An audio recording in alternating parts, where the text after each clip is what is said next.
I think it's important both for Landmark West and for the preservation movement more broadly. I think that one of the side effects of preservation being a kind of Dalmatian-like activity of always responding to the current crisis is that there's very little attention spent on thinking about where we've come from and what we've done and what we've accomplished. And as a result, there's a real chance of losing a lot of the intellectual capital, a lot of the experiences that have been gained by groups like Landmark West, who've now been around for a good chunk of time. And so if we don't take a moment to capture it and kind of document the lessons, the successes and the failures are actually almost more important because you tend to learn more from failures. Of course, Landmark West has never had a failure, but it does manage to keep learning. So it's really, to me, capturing our history is one of the key advocacy activities because it's going to improve our work in the future.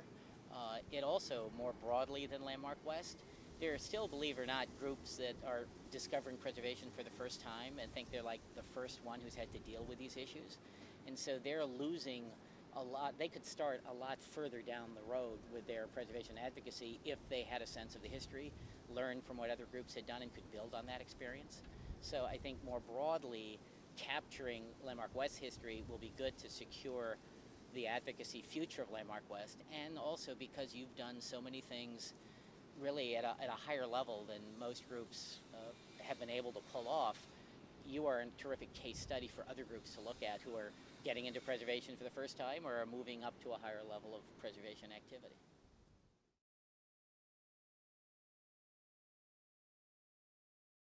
I would say when it comes to the leadership style of Landmark West, it's probably, I'd say, evolved over the years.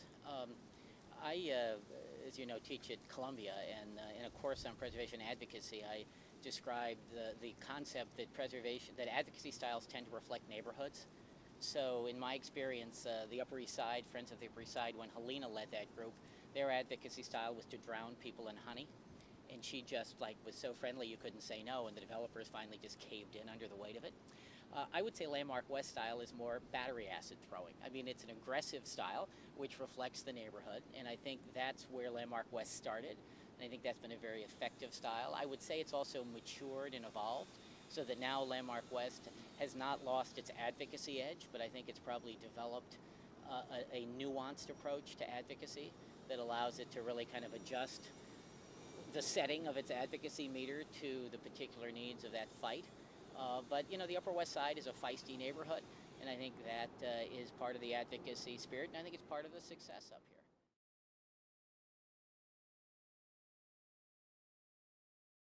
You know the old saying, New York's a state of mind? I think the Upper West Side is still a state of mind. And the reality of the Upper West Side may have evolved beyond the state of mind, but I think the Upper West Side thinks of itself as kind of a scrappy, urban neighborhood, largely because of what it's been through as opposed to what it is today. So I think it's kind of part of its almost cultural evolution in people's mindset. So when you look at the people who've been kind of advocates here for the last 20, 30 years, a lot of those people go back to when this was more of an edgy neighborhood.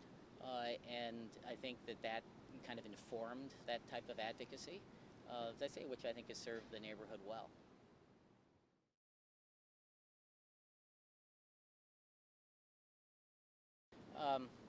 I think it's the evolution of the group. I think it's also the fact that the group has evolved. Its board has grown over time.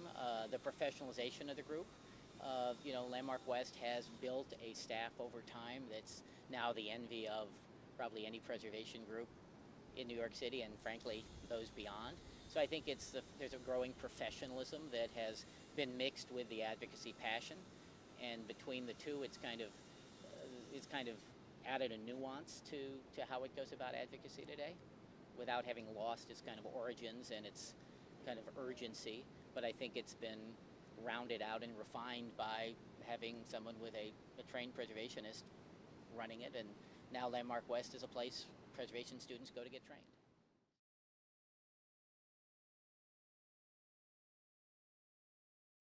I think Landmark West provides a unique internship experience, and one that has been invaluable to students who've been through this program and will continue to go through the Columbia program and other programs for that matter. I think interning here is where the rubber meets the road. mean, in the classroom, you can talk about the theories of preservation. You can talk about its origins. You can kind of talk in the appropriate ivory tower dimension that, you know, a professional and an academic degree like that should have as a context. But you don't get that close to the ground in the coursework. A couple of courses you have to go down and you have to hear a landmarks hearing and you have to watch the process. That's very different than getting behind the scenes and seeing what it takes for that type of advocacy to work on the community side. You get to see that as an intern at Landmark West. I mean, I think that the Landmark West office is kind of like the city room for a newspaper, when newspapers used to have city rooms. You know, so there's that energy and the buzz, and it's a great way for a student to see all that it takes for a neighborhood preservation group to function, to just get through the day, to serve the needs of its constituents, to go down to public hearings, to respond to emergencies. And I think they get wonderful training at Landmark West. So to me, if you're interested in preservation advocacy, preservation planning, preservation policy, to spend an internship at Landmark West would be, you know, the best part of your education.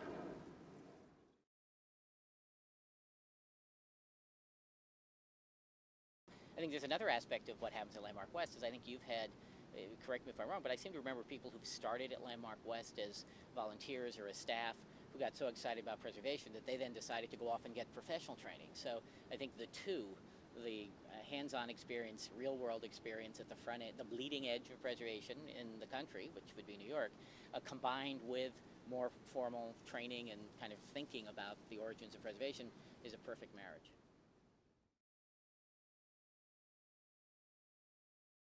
I don't know that I can remember first contact, but early memories are of a truly passionate, committed, can-do, take-no-prisoners, grassroots preservationist who was going to make something happen on the West Side, which was probably why when I think she originally approached me, it was about trying to attract the Municipal Arts Society to come over here with a major initiative, and she even had some grant money. I think that she thought maybe she'd go to MAS, and I sensed right away that Arlene would be much more effective using that money on the ground as putting a grassroots effort together to make preservation happen on the West Side. So I tend to gravitate to people who want to make things happen, and Arlene was certainly one of those people, is one of those people.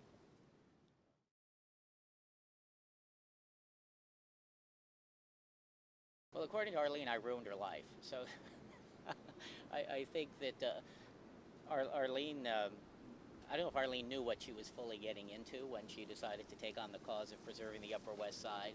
And I think it's a very good thing she didn't know what she was getting into, because she would then have been too smart to actually get into it.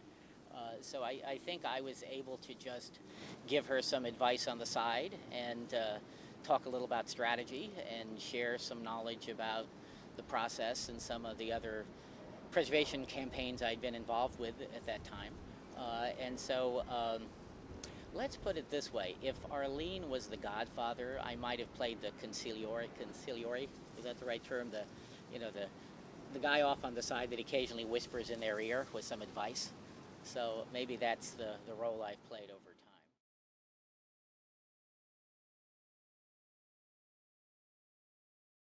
Well, I mean, Landmark West probably fits into the generation of preservation groups that grew up in the 80s, when there was kind of a different energy at the Landmarks Commission. You know, the 80s, looking back at the moment, I would say the 80s were the golden age of preservation in New York, which is kind of an odd thing to say. We certainly didn't recognize it as such at the time, but there was a great energy. You had a very receptive chair at the commission, Kent Barwick, who understood the importance of historic districts. There was a growing movement around the city. A lot of neighborhoods were interested in historic districts. The Historic Districts Council was kind of reaching a new level of activity. So if you look at it, a lot of groups got going in the 80s around that energy. And, you know, prior to that, you know, the 80s is really, in my mind, the democratization of preservation in New York. In a sense, through the 80s and into the 90s, there was a surge of neighborhood growth of groups. And what's interesting, I think, is as neighborhood groups have grown in activity and the number of them and their sophistication, interestingly enough, that's been on an increase almost at the same time that the citywides have almost been slightly on a decrease in their influence. So it's kind of an interesting evolution over time. So Landmark West grew up in this moment of kind of superheated preservation that was going on. The 80s was one big preservation battle after another. And we're probably part of what's happened today is a reaction on the government side to that kind of level of activity in the 80s. So Landmark West grew up, but when you said, other groups, it's funny, groups tend to grow up around historic districts. So even if you look at the East Side experience, Friends of the Upper East Side Historic District wasn't there prior to the district. I mean, a group organized around creating that historic district. There were smaller groups, but kind of the broader group came to being around the campaign to get a historic district, and then almost immediately upon the district being designated, there was a quick understanding that getting something designated is only the beginning, and you need a curator. And so, Friends of the Upper East Side only came into being after that district came in, was actually designated. So that's, I think, the history of a lot of groups, is it's around that campaign to get something protected, and then the realization that once you've got it designated, that isn't the end, that's only the beginning of actually protecting and kind of curating a historic neighborhood. So Landmark West clearly fits in this bubble of activity in the 80s. Where Landmark West, I think, is differed is that Landmark West has, and maybe it's because of the scope of the geography that was involved and the fact it was going to be a multi-year effort. You weren't going to get every district protected and every building in one fell swoop. Landmark West has stood the test of time and has continued to evolve. I think Landmark West has also evolved as and Arlene and as well. To me, the best preservationists are the ones that start at the local level, whether it's your block or a little broader. And when you get involved, you ultimately come to realize the only way you can protect your block or your immediate neighborhood is to get involved in larger preservation issues, because they will impact you. So Landmark West early on came to the realization that it couldn't just say, hey, it's outside of our boundaries, we don't care, we're not going to get involved. They realized you had to become engaged on the full plane of historic preservation, because citywide policy decisions would backsplash negatively on Landmark West's ability to protect its neighborhood. So Arlene has been a leader in Landmark West in seeing a mission as going beyond just the care and feeding of a narrow piece of geography in terms of preservation.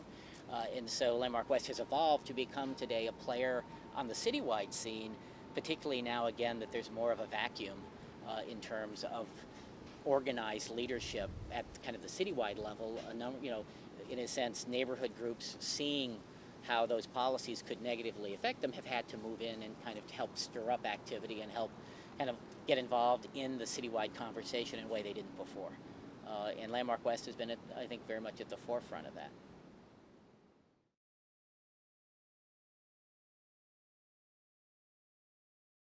Well, considering that the Golden Age looked pretty tarnished when I was living through it, I would want to improve upon the Golden Age. I think that some of the unique things that were in existence in the 80s, and they could never be recreated as they were. One has to figure out what's this generation's version of it. But you had very sympathetic leadership of the Landmarks Commission.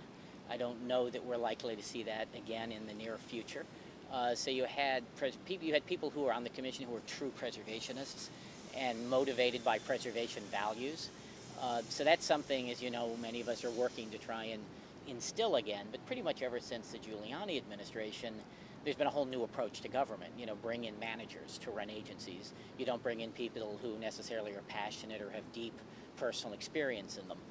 Prior to that time, you had people who did bring values and experience and a commitment. So that's missing and will be hard to put back. The preservation community in the Golden Age was smaller. It was kind of top-down.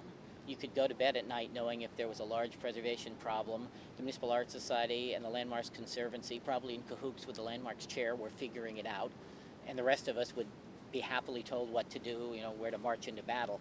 So that type of top-down kind of pyramid structure leadership in the preservation movement doesn't exist anymore.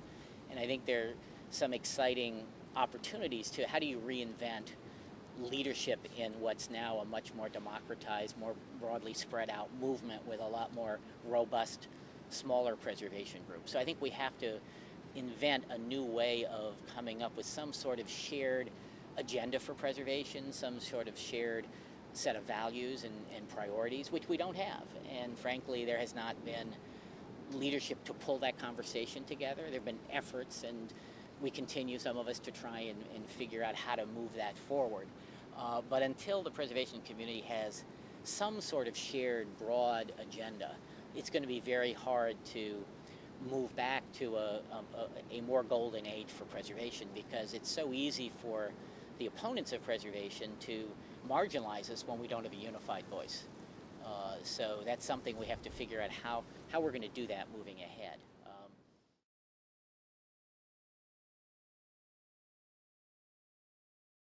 Well, Landmark West is already playing a leadership role, being very actively involved in some of these conversations. I mean, there is kind of an irony, or not an irony, but you've got this, you've got a difficult tension in that, Landmark West's really main priority is the care and feeding and preservation of its neighborhood. And if one looks at the world kind of in an organized way, for a neighborhood-specific group to suddenly be leading the charge, on the citywide level, is just a little, kind of disconnect there. It certainly can, has, and I hope will continue to play a major role helping move that conversation along, what I kind of call prodding the beast, trying to see if we can get this preservation movement off the ground. So I think Landmark West could be a very active part of the solution. It can't singularly be the solution. I don't think any group can singularly be the solution. I think Landmark West at least sees the need and the value for a more cohesive, focused, effective preservation community than we have today.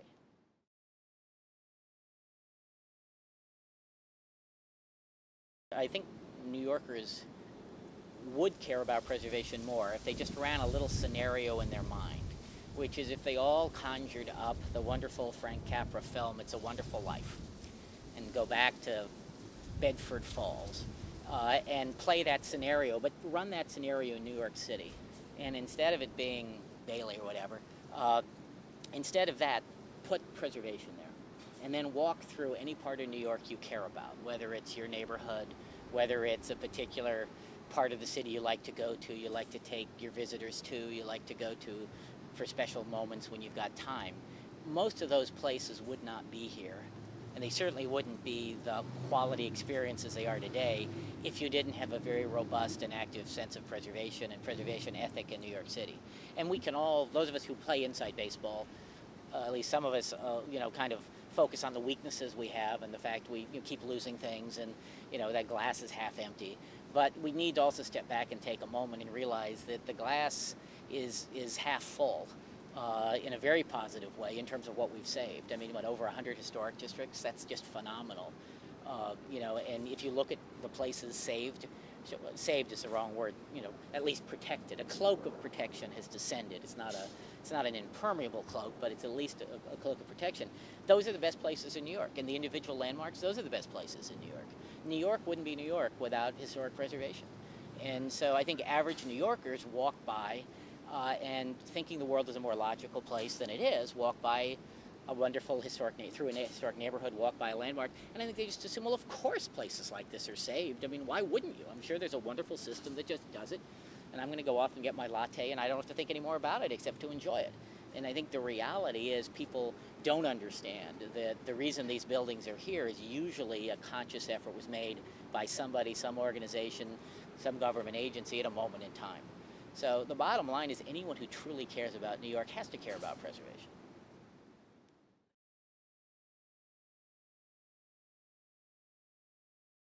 Well, to the question of have we gotten all the good stuff? Is all the really good stuff in New York protected, and now we're just kind of going around and picking up leftovers, and are we stretching our standards just to rope in more stuff? That is just total BS. I mean, to be frank.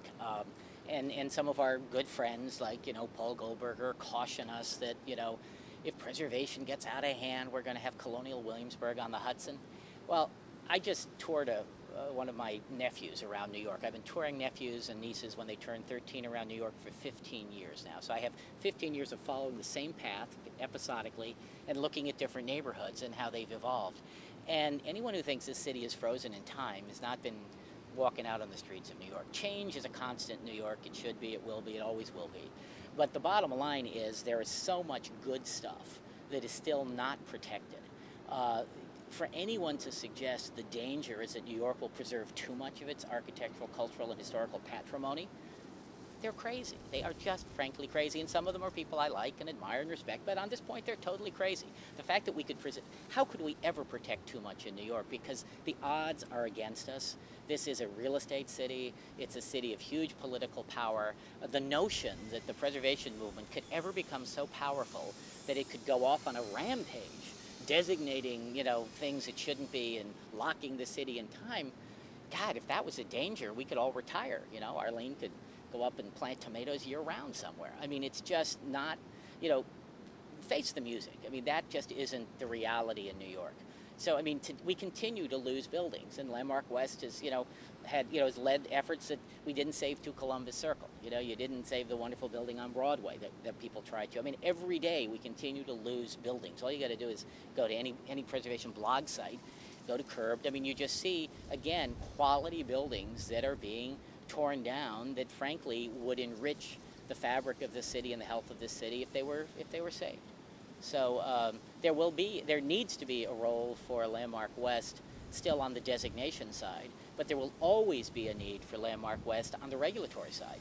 As you know, getting designation, hard-fought, difficult, challenging as it is only the beginning. If you designate a neighborhood and then the advocates go home and disappear or leave town, left to its own devices, the landmark review process requires citizen advocates to be out there talking about proposed changes, raising issues, challenging people to meet the highest standards, or at least meet some standards. We've seen the erosion of the regulatory standards at the Landmarks Commission, again, primarily since the Giuliani administration.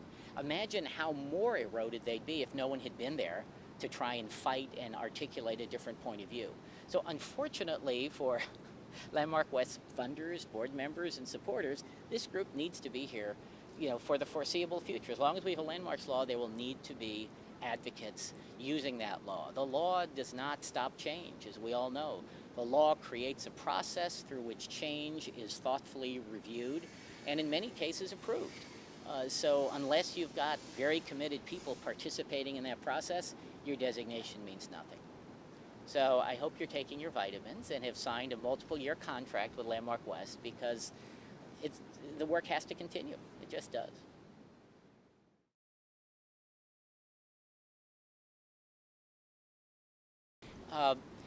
I like that quote from Casablanca, well, welcome back to the fight, because for one thing, it was one of the things that hooked me on getting involved in preservation in New York. That was a closing line for an MAS, Municipal Art Society, membership brochure back in the late 70s, when MAS was advertising itself as the best street fighter in New York.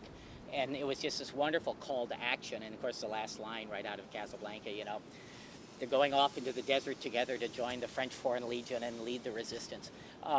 So to me, it very much captures what the spirit of preservation in the 70s and 80s. And I think though things indeed have evolved, this is frankly still a battle. And I have friends in preservation who, on the academic side, who kind of caution and say, well, we keep using all this battle imagery, can't we get beyond that? And it would be nice to be able to get beyond that, but to get beyond a battle means you don't have opponents, so you don't need to fight anymore. And we have opponents, and they're not, I think, people who are, woke up in the morning and said they're going to fight preservation until they die. It's just their priorities, their value system is at odds with the value system that preservation embraces. And so if you're going to be fighting for things you believe in and values, in my mind, it's a fight. It's probably good that there are some people who don't use fight language, but, my life experience has been preservation is a battle. And one can fight battles in a lot of different ways. There are lots of different tactics to use. So, I mean, it doesn't always mean, going out of the trenches with your machine guns blazing. You can do some very effective battles through diplomacy, through other means. But it is a struggle. I mean, it's a struggle. It's a movement. Movements are about struggle. So I think at the moment, and in my mind for the foreseeable future, I don't see that dynamic changing. And I think, frankly, there's a temptation preservationists get after they've been in the business a while, and that's, it's like wouldn't it be nice just to be seen as being just more reasonable? Why? Maybe we could just be more reasonable. Well, if we're reasonable in the terms of the values of our moment in time, being reasonable would mean that we would lose so many more buildings, because in our day and age, being reasonable means, well, okay, it's a nice old building, but really this is more important, or that is more important. If the people in the 50s and 60s had been reasonable in the context of the values of the 50s and 60s, it never would have been a landmarks law. So I think, being a preservationist does call you to be on the edge. It calls you to be in a position where you walk into a cocktail party and somebody says, why are you stopping that hospital I love so much from doing what it wants to do? What's wrong with you people? And it requires you to have a good sense of the values we have and ability to articulate them, and hopefully engage people in a meaningful conversation. So I'm not for walking out and drawing your gun immediately, but and I think we have been able to persuade many people over the years. But when push comes to shove, if you want to save something you care about, you better be prepared to fight for it.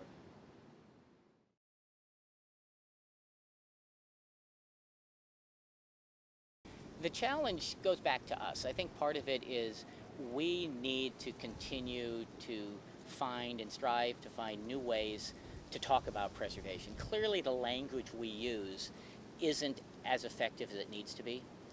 We talk to ourselves too much. We need to figure out how to better communicate what we're all about. The bus driver in some small town, are you a preservationist? And the guy will think, you guys are crazy. They'll then get him in a conversation and find out that he'll start telling you stories about why the local courthouse means so much to him, and why other sites, why places matter to him. And we just need language that gets people to understand that we're all about saving the special places that they actually naturally, so many people care about. So part of it's on us to develop better language. I think also we've done it, we've fought very hard. We've done a lot of research. We need to do more on the economic value of preservation, and kind of justifying preservation on other sets of values. But if we're always going to argue on other people's playing fields, it's not a good way to win. I think we need to put the same energy into helping articulate the true values of preservation. We didn't get into preservation to enrich the economy. It does, and we love it, and that's a great selling point, but that's not what really motivates people, I think, to preserve places. There's a real deeper value to having the sites we're protecting to survive, something about what it is to be human, something about culture over time, something about values. I mean, they're fuzzy things, but those are actually the reasons we do this. There's still some, to me, still the notion that you can walk into a place and touch a building that was touched by somebody who was here hundreds of years ago, that there's a value to that. That's very evocative. And I think we shouldn't be uncomfortable talking about those aspects of why we do preservation, because I think that's ultimately where we're going to connect with people. And I think we just need to do more of it.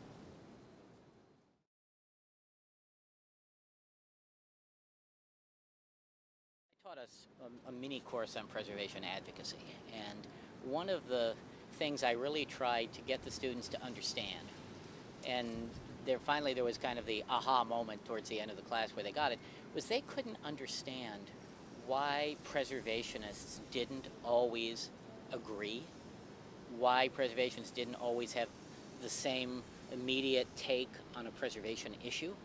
And as we did a lot of case studies in that class, and we were looking at what perspective somebody came to a preservation issue with. And so the community groups, the neighborhood groups, come with different perspectives, and as I say, in different advocacy strategies with different neighborhoods. But also, people come with differing sets of priorities.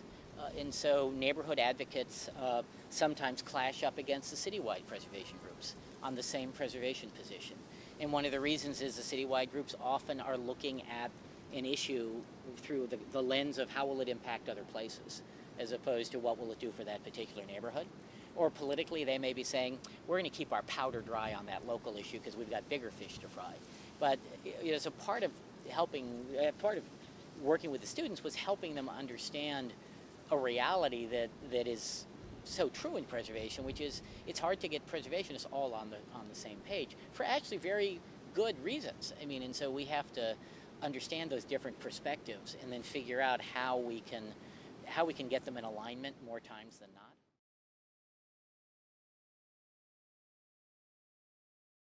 And Landmark West has been very good at reaching out to put coalitions together around key issues. Landmark West does have a pretty strong advocacy style. And so in reaching out, it really wants people to sign on. So I think, Landmark West also sometimes is very unhappy when people don't sign on. And again, why aren't you signing on? This is so important. So I think, that can, isn't always the smoothest of conversations sometimes, And there are groups that are not as broad-minded as Landmark West. There'll be a group out in Queens, we'll just create a situation, a group in Queens that's pushing for a landmark designation from the Landmarks Commission. So they're not going to sign on with a larger coalition trying to advocate a certain landmark reform that the commission is reluctant to embrace, because the Queens group doesn't want to alienate the same commission that they're begging to hold a public hearing to save their neighborhood. So, you can kind of feel for the Queens group and their priorities, though you also realize that, they should understand that if you don't get that larger reform in place, ultimately they're going to have even more trouble. But it's very hard to say that to someone who's in the trenches, madly fighting to save their neighborhood when they feel it's slipping through their hands, as many neighborhoods are still, particularly in, Queens, I think, and there's a lot of pressure out there, Staten Island, so you can understand why people have different takes on these issues.